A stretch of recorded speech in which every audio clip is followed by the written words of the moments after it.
Shalom para pejabat GBI di DKI Jakarta. Tidak terasa kita sudah masuk ke tahun yang baru, yaitu tahun 2021, dan kita optimis terus memasuki tahun ini, dan kita percaya kita ada terus dalam pemeliharaan Tuhan yang sempurna. Bersama dengan Nick, saya informasikan bahwa program Ngeteh akan dimulai kembali, dan saya berharap setiap para pejabat di DKI terus mengikuti program ini, karena program ini pasti akan memberkati Bapak Ibu. Sekali lagi, selamat mengikuti tayangan ini. Tuhan Yesus memberkati kita semua. Shalom Bapak Ibu, khususnya pejabat Gereja Baptis Indonesia dimanapun Anda berada. Saat ini kita sedang hidup di dalam atau di masa era di mana dunia menawarkan 3K, ya, kemudahan, kenyamanan, dan juga keamanan, ya, kira-kira seperti itu. Tanpa kita sadari, dunia rohani pun juga sedang mengarah sepertinya ke arah sana, karena ada muncul banyak ajaran-ajaran yang mengambil ritme-ritme seperti itu, ya, memudahkan, ya, juga memberikan rasa nyaman dan seakan-akan memberi rasa aman. Tapi jangan lupa bahwa itu semua tidak akan adanya tanpa keselamatan yang sesungguhnya. Nah, hari ini program Ngeteh Ngobrol Teologi akan membahas dan mengupas tuntas, ya. Kami harap 30 menit ini cukup untuk bisa memberikan kejelasan dan penjelasan mengenai ajaran-ajaran yang harus kita waspadai. Bagaimana bicara mengenai keselamatan adalah kasih karunia anugerah Allah yang begitu besar dan luar biasa. Namun ternyata kalau kita tidak mewaspadai, maksud saya, kita akan terjerumus dalam pengertian yang justru menjadi orang-orang yang akhirnya, siapakah engkau? Aku tidak mengenal engkau. Wah, ini berbahaya sekali. Saya hari ini dengan dua hamba Tuhan yang saya yakin mungkin Anda sudah sangat mengenal beliau-beliau. Yang pertama adalah beliau seorang dosen pascasarjana STT Petamburan. Beliau juga gembala sidang, Bapak Pendeta Dr. Stefano Ambesa. Shalom. Shalom. Shalom, Pastor. Kemudian juga satu lagi sahabat saya adalah Ketua Bidang Teologi DPD GBD Jakarta, Bapak Pendeta Bun Mintat MTH. Nah, shalom Pak Bun. Shalom, shalom. Oke. 3K nih. Dunia kan mau dimudahkan, jadi seakan-akan juga pengajaran tuh kayaknya kalau kita preaching, kita khotbah gitu kan, tuh harus yang benar-benar bisa memukau orang, ya. Dan hari-hari ini orang lebih banyak mudah untuk mendengar khotbah seperti itu. Dan ternyata itu mengandung unsur yang dikatakan sebagai radical grace atau hyper grace. Pertanyaan saya yang pertama, sebelum saya ke hyper grace, kenapa orang cenderung untuk bisa menyampaikan dengan seakan-akan dia benar-benar penuh urapan, padahal dia sedang mengajarkan satu ajaran yang salah? Ini ke saya ya? Iya, ke Pak Stefan. Oke, terima kasih Pak Andi telah menanyai dengan pertanyaan ini. Kenapa seolah-olah orang itu mudah menyampaikan tentang hyper grace dan seakan-akan diurapi. Pengurapan itu adalah satu penyataan dari Tuhan sendiri, tapi pengurapan tidak sama dengan fasih lidah. Ya kan? Pengurapan tidak sama dengan fasih lidah, ya kan? Boleh dijelaskan di mana tidak samanya? Karena kalau orang fasih lidah itu orator yang bukan Kristen saja juga pinter dia menyampaikan. Artinya dan itu dengan retorika mereka yang begitu memukau, dan dengan ilmu-ilmu itu psikologi massa, komunikasi massa juga. Iya, komunikasi massa, sehingga dia menarik banyak hal. Tapi ada unsur teologianya loh. Nah, teologi itu pasti ada, tetapi masalahnya teologi biblical atau teologi yang sedang dibangun oleh diri sendiri, yang memakai ayat tetapi kecenderungannya bersalah menafsirkan ayat-ayat yang dipakainya. Hari ini kami akan mengambil satu tema, langsung saja hyper grace atau radical grace yang perlu dicermati dan diwaspadai. Ya. Pertanyaan saya adalah, apa sih definisi hyper grace atau radical grace secara umum?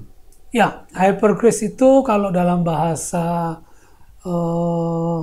Inggrisnya itu adalah yaitu karunia yang melimpah-limpah. Tetapi dalam definisi itu kemudian ada satu faham yang mengatakan bahwa karunia Allah itu melimpah-limpah sehingga seakan-akan respon dari orang percaya untuk bertanggung jawab untuk anugerah itu seakan-akan sudah mulai ditiadakan. Dia mau berbuat apa saja, yang penting karunia sudah berlimpah-limpah. Ya, mau berdosa apapun, pasti karunia Allah sudah berlimpah-limpah. Seakan-akan unsur tanggung jawab daripada manusia itu ditiadakan sebagai orang percaya. Baik, saya mau izin untuk sampai sini dulu. Saya ke Pak Meminta. Keunikan kekristenan ini kan memang beda dengan legalisme ya, betul ya Pak? Kalau legalisme kan agama, kita harus memastikan legalitas kita sebagai orang yang beribadah dengan tekun, ya kan? Kemudian kita baru bisa diselamatkan. Memang kekristenan kan memang ada kaitan dengan anugerah dan kasih karunia. Lalu apa yang menjadikan hyper grace ini sesuatu yang benar-benar ternyata keliru?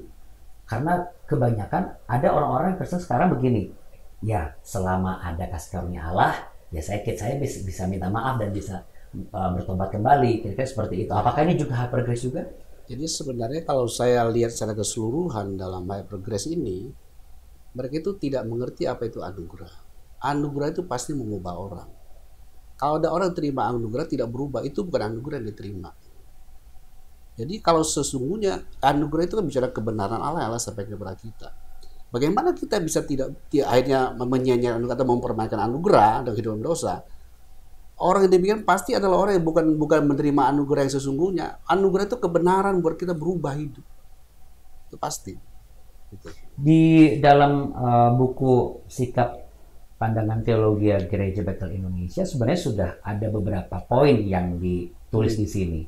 Bahwa memang hyper grace pun juga ditulis beberapa hal. Tapi mohon izin saya untuk menanyakan beberapa poin ini, nanti bisa siapa yang akan menjelaskan poin by poin ya Pak Stefano ya. Yang pertama adalah berangkat dari Pak Bumintar lagi bahwa memang harusnya anugerah bisa merubah seseorang. Dalam poin pertama terus di sini bahwa saat kita lahir baru, Yesus telah menghapus segala dosa untuk selamanya. Dosa masa lalu, masa kini, masa akan datang.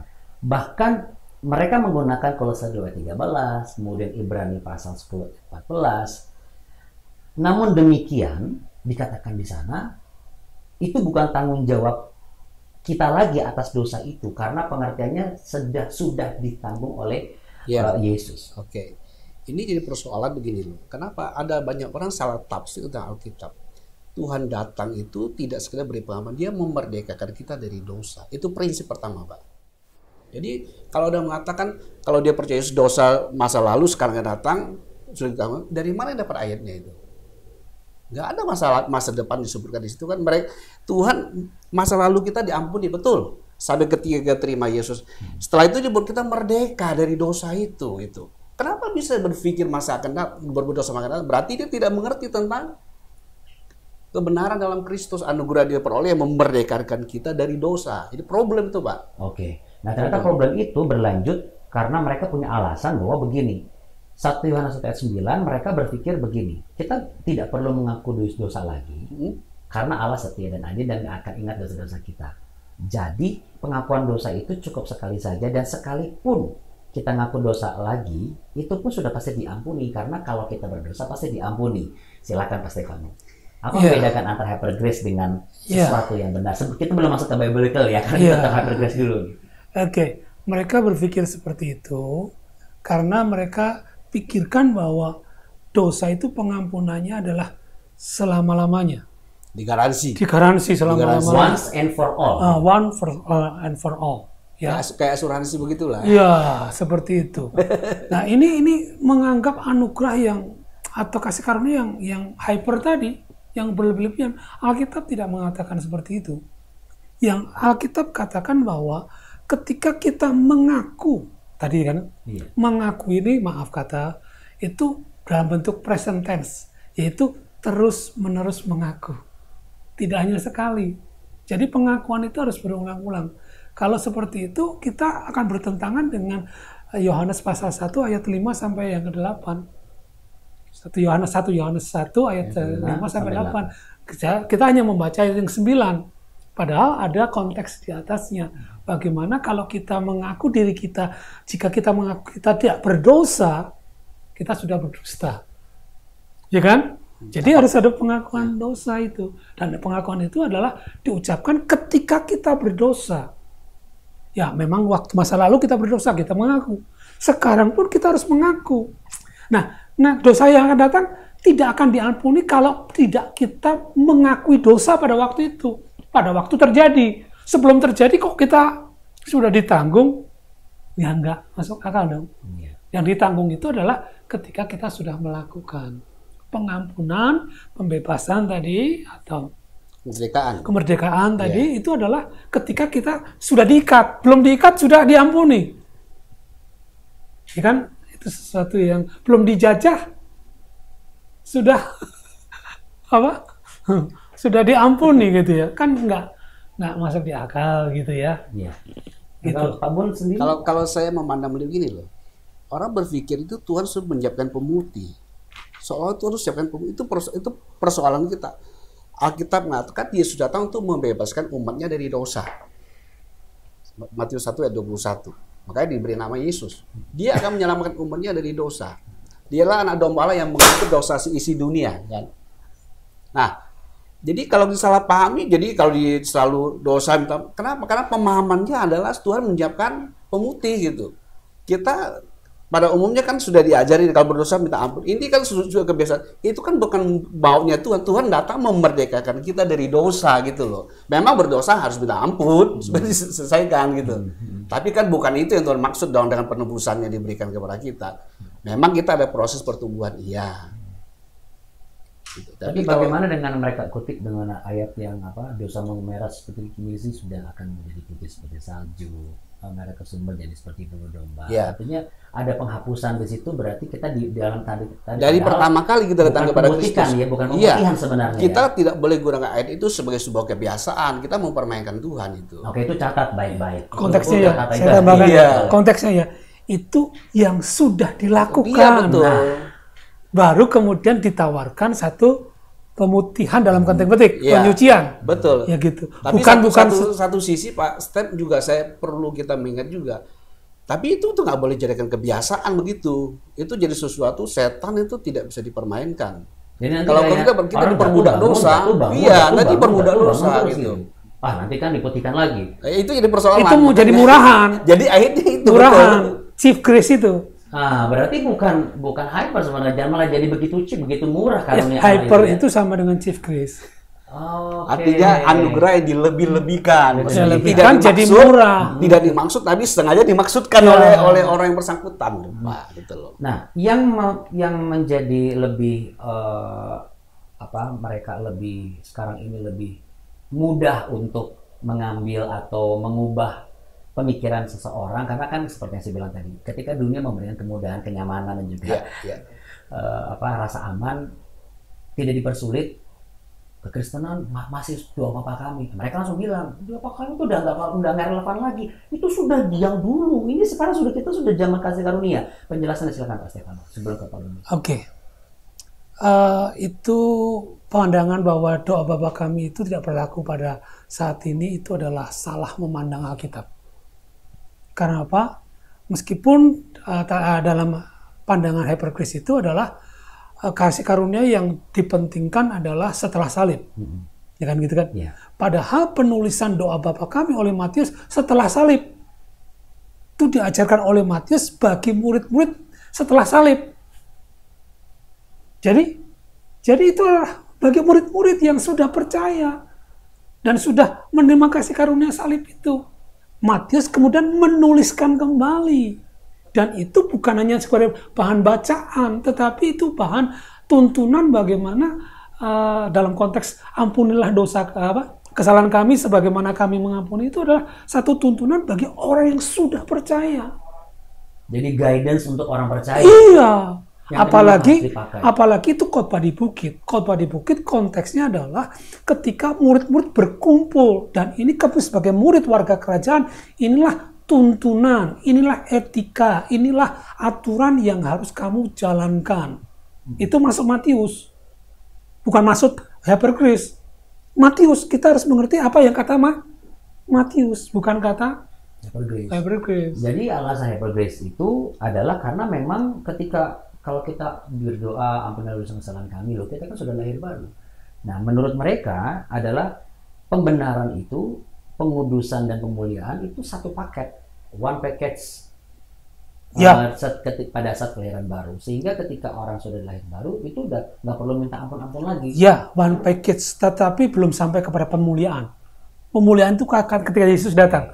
Karena kalau membahas tentang kedatangan kembali kan. Ya. Nah, dalam proses perjalanannya tidak menutup kemungkinan Alkitab mengajarkan bahwa kita juga bisa jatuh dalam dosa.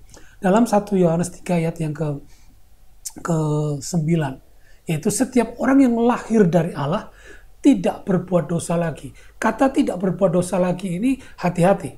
Sebenarnya adalah tidak terus-menerus berbuat dosa. Dengan catatan berarti habitnya bukan dosa, tetapi bisa jatuh dalam dosa. Dari orang yang tadinya habitnya dosa, lahir baru, tidak lagi punya habit dalam dosa, namun bisa juga dia mungkin terpelecor, tersandung. Jujur aja yang lututnya mengatakan goyah, makanya di sana sekarang adalah menjaga lutut agar lutut tidak goyah supaya mereka diselamatkan. Kita seperti itu ya. Coba aja tanya jujur, mereka itu bisa berbuat dosa nggak yang mengerjakan bahwa sudah lahir baru? Nah, ini Pak persoalannya Pak. Mereka kenapa begitu bersikeras mengatakan bahwa ketika sudah diputihkan tadi dan mengalami pengampunan dosa dan kelahiran baru, itu sudah pasti dapat hak khusus istimewa, karena darah Kristus itu terus-menerus secara otomatis membasuh kehidupan dia gitu loh. Jadi ketika datang kepada Tuhan pasti diampuni. Tapi saya setuju dengan Pak Bom yang katakan bahwa itu jangan dijadikan sebagai habit, karena nanti jatuh bangun terus gitu ya. Jadi saya bilang ini loh, persoalan gereja adalah gini. Kalau happy grace itu jelas mereka itu menikmati hidup di dunia ini. Ya. Dengan memanfaatkan grace ini itu hidup dalam dosa sebenarnya mereka itu Pak. Kelompok ini itu yang tidak benar gitu. Tapi segi kita gimana dengan gereja konvensional? Kan mereka berangkat dari kritik dari gereja konvensional, ini disebut legalisme lah, atau istilah Michael Bro itu anonimisme gitu kan, istilah Michael Bro itu diberi apa, Walter yang pentung gitu kan, gitu. Karena kenapa? Kalau saya memahami sedang apa, begini. Kalau gereja konvensional itu adalah dia berdosa, minta ampun, berdosa, minta ampun. Kalau happy grace itu adalah satu kali selesai, ya, bermana. Tapi kan inti persoalannya kenapa? Saya lihat itu persoalan inti Alkitab nggak begitu. Alkitab memerdekakan kita dari dosa kebenaran itu gitu loh. Karena kita jadikan sebuah hal yang jadi salah. Kalau itu sebabnya Yohanes mengatakan dalam 1 Yohanes 2 ayat 1 mengatakan, anak-anakku hal-hal itu tulis kepadamu supaya kamu jangan berbuat dosa. Jadi di situ perlu dipahami. Kenapa Hebrew salah? Karena mereka memang intinya mau menikmati itu persoalannya gitu. Masalah tentang satu paket itu, keselamatan, pengudusan, pemuliaan, ya, kebenaran, ya, justification, sanctification, dan glorification kan, gitu. Kan mereka nggak ngerti. Jadi istilahnya gitu, kalau kita sudah peroleh anugerah, sudah diputihkan, masanya kotorin lagi yang sudah diputihkan Tuhan, gitu. Kita jangan artikan istilah putih, tapi firman itu kan kebenaran yang memerdekakan, yang menghidupkan. Dia tidak seperti baju putih, kita main-main lagi, kotor lagi. Kebenaran itu is a power, is alive. Dia hidup gitu. Jadi ini kenapa? Karena memang hidupnya salah memahami. Kalau hypergas jelas kan mereka ada udang di balik lempeyek. Karena ada maksud tujuan lain. Bagaimana caranya untuk bisa menjelaskan atau bisa mengubah pendirian seseorang yang sudah terlanjur memahami seperti ini, Pak? Kan kita kembali dalam roh. Jadi kalau tubuh saya berdosa, ini akan hancur di tanah. Tubuh daging yang berdosa ini tuh nggak ada penting-pentingnya nih nanti ketemu sama Allah, karena itu masuk ke dalam glorification tadi. Penjelasannya bagaimana Pak untuk bisa meng-counter ini? Silakan. Pandangan seperti ini gnostisisme. Iya, betul. Yaitu bahwa dosa itu, bahwa tubuh materi itu adalah jahat, roh itu baik. Jadi ketika berdosa itu hanya tubuh saja, rohnya tidak. Itu salah sekali.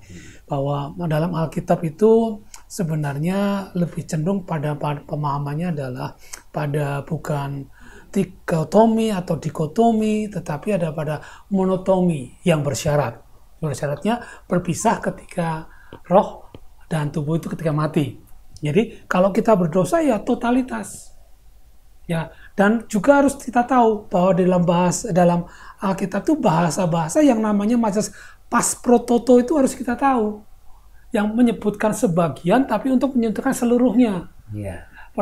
Oleh karena itu saudara-saudara, demi kemurahan Allah supaya kamu mempersembahkan tubuhmu. Bisa Rohnya kita dia, jiwanya enggak, rohnya enggak, itu pas prototo. Yaitu satu bagian tubuh, berapa ekor binatang peliharaan yang Pak Andi punya? Dulu 2 ekor saja kan? Iya. Ekor kan? Oh enggak dong, semua. Ya itu. Dari ujung 2 ekor. saja. Nah, ekor tadi bukan bicara tentang buntut, tapi keseluruhan dari binatang peliharaan itu. Itu bahasa Alkitab mengerti seperti itu. Nah, orang-orang ini yang menganut pandangan hybrid gimana mengupakan? Nggak mudah sih ya. Buktinya masih bertahan sampai sekarang dan sebagainya. Tetapi mari kita ajak mereka untuk belajar firman Tuhan dengan teliti dan kemudian kita pahami berdasarkan konteks-konteksnya apa yang hendak disampaikan oleh penulis Alkitab. Saya tertarik belajar firman Tuhan. Nah, kaitan dengan dunia lagi. Dunia rohani juga kayaknya nggak mau kalah nih, mau ngasih kemudahan-kemudahan. Jadi dari catatan saya ini ternyata mereka juga mengatakan demikian. Jadi iman itu tidak akan timbul dari mendengar firman atau seluruh Alkitab. Jadi kamu baca Taurat Musa, 10 perintah Allah itu nggak bangun iman. Iman itu akan hanya timbul dari mendengar firman Kristus. Mereka mencatat katanya Roma 10:17. Jadi kasih karunia dan karya Yesus itu yang paling sempurna, sehingga bagian-bagian yang sebelum Yesus, perjanjian lama, 10 perintah Allah itu tidak akan ada relevansinya dalam kehidupan. Ya, mereka salah memahami, Pak. Begini. Kita harus memahami ada past truth, ada present truth. Ya. Oke.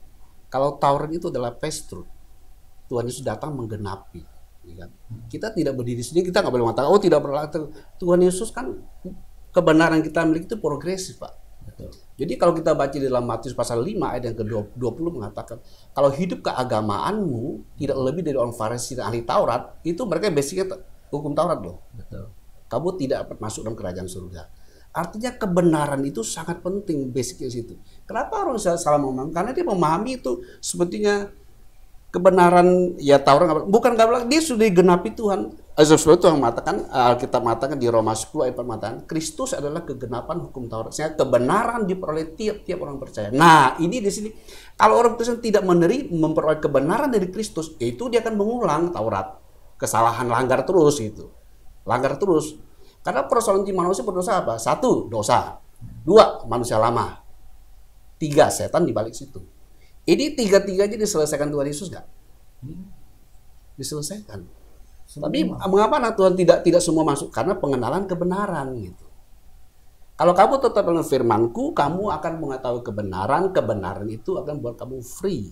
Jadi berhati-hati ketika ada seseorang atau pihak mengatakan bahwa kita sekarang ini lebih cocok khotbah itu di perjanjian baru aja lah, jangan kasih karunia. Enggak. Paulus sendiri orang penulis perjanjian baru. Tapi 2 Timotius 3:16 seluruh tulisan yang diilhamkan oleh Allah itu tidak menunjuk kepada perjanjian baru itu. Ya, seluruh kitab. Segala tulisan artinya semuanya. Bukan. Konteksnya Alkitab perjanjian baru belum ada. Ya.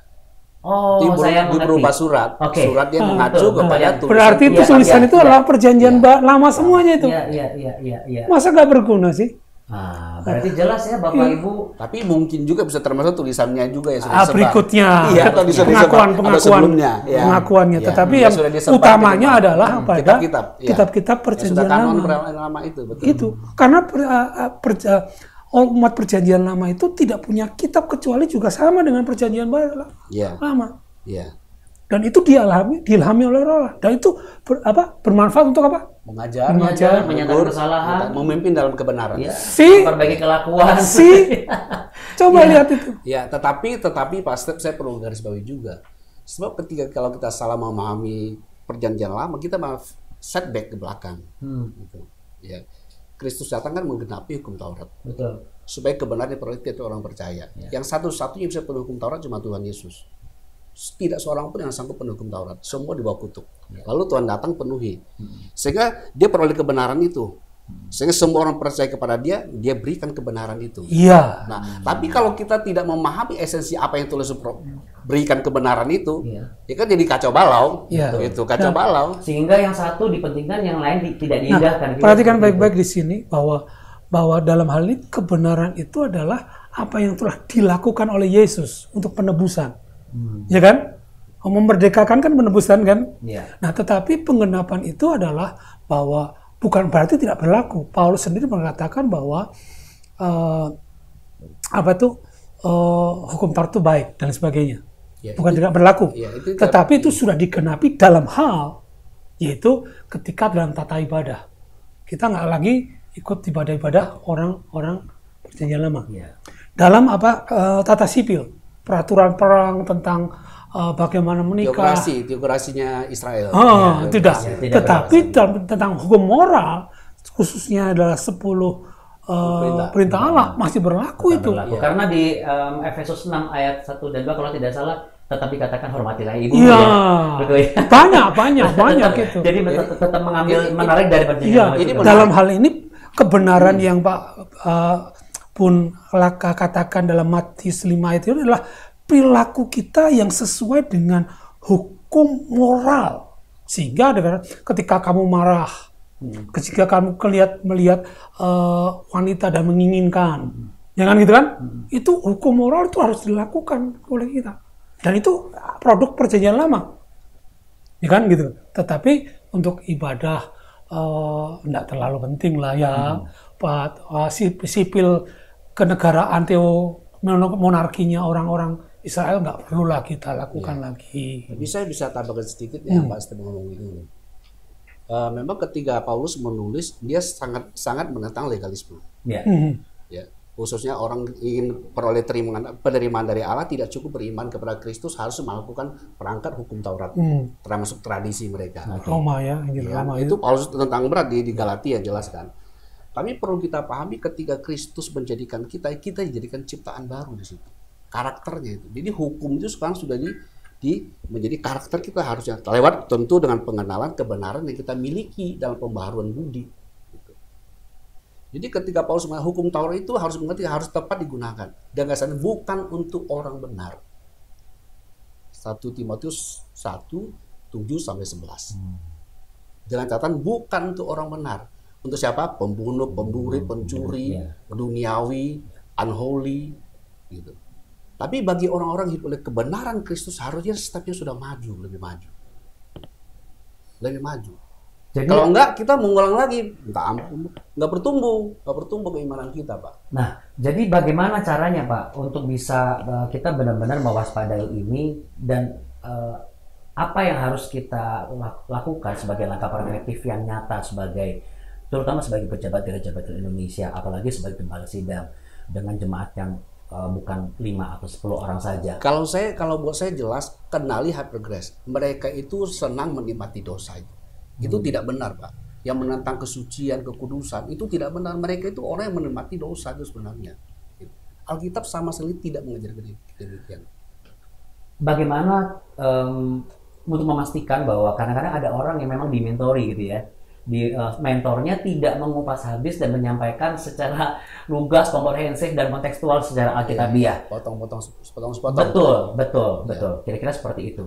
Nah, apa yang harus kita sikapi hari-hari ini? Silakan Pak Stefano barangkali. Ya, tentunya salah satunya ngeteh ini adalah sikap dari gereja PPID. Betul Pak, kita ngeteh dulu. Silakan. Ini sikap yang paling untuk saling mengedukasi ya, betul. Iya, karena justru kita jangan antipati ya Pak. Apa dia progres enggak itu sesat. Jangan ya, kita harus tahu juga. Kalau perlu mengajukan pertanyaan kalau memang ingin tahu mengenai hypergrace. Supaya ada penjelasan yang lebih konkret. Jadi kita tidak salah mengerti dan tidak salah kaprah. Kira seperti itu ya. Pemerintah mengatakan bahwa untuk mengetahui tentang uang yang palsu itu kenalilah yang benar.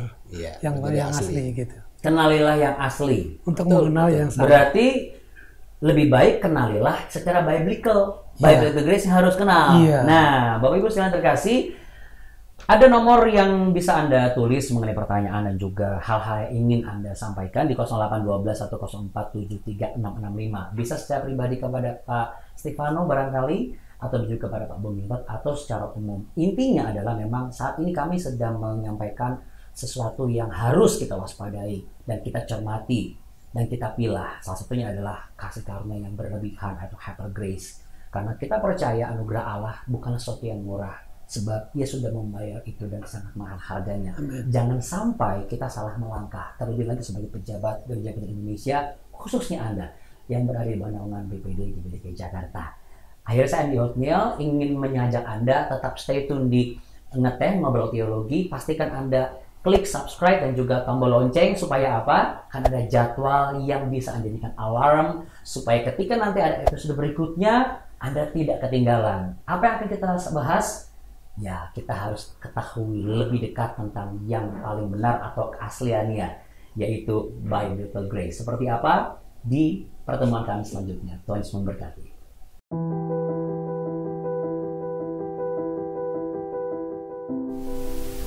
Shalom, puji Tuhan, para pejabat di DKI Jakarta. Terima kasih sudah mengikuti program Ngeteh, dan biarlah Bapak Ibu jangan takut untuk memberikan komentar, kemudian like, dan jangan lupa juga subscribe. Dan terus ikuti program ini setiap minggunya. Terima kasih, Tuhan Yesus memberkati.